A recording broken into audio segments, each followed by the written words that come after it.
Chemical reactions and equations. Consider the following situations of daily life and think what happens when milk is left at room temperature during summers. An iron tawa or pan or nail is left exposed to humid atmosphere. Grapes get fermented, food is cooked, food gets digested in our body, we respire.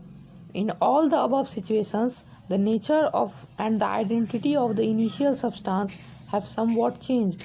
We have already learnt about physical and chemical changes of matter in our previous classes. Whenever a chemical change occurs, we can say that a chemical reaction has taken place. You may perhaps be wondering as to what is actually meant by a chemical reaction. How do we come to know that a chemical reaction has taken place? Let us perform some activities to find the answer to these questions. Activity 1.1 Caution. This activity needs the teacher's assistance. It would be better if students wear eye protection. Clean a magnesium ribbon about 2 cm long by rubbing it with sandpaper. Hold it with a pair of tongs. Burn it using a spirit lamp or burner and collect the ash so formed in watch glass as shown in figure 1.1. Burn the magnesium ribbon, keeping it as far as possible from your eyes. What do you observe?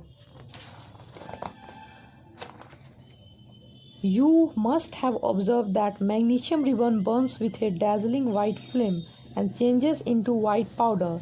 The powder is magnesium oxide. It is formed due to reaction between magnesium and oxygen present in the air. Activity 1.2 Take lead nitrate solution in a test tube.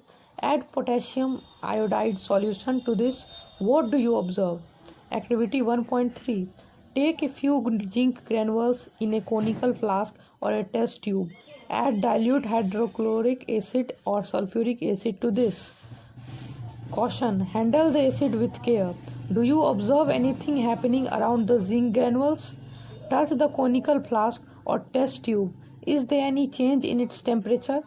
From the above 3 activities, we can say that any of the following observations help us to determine whether a chemical reaction has taken place.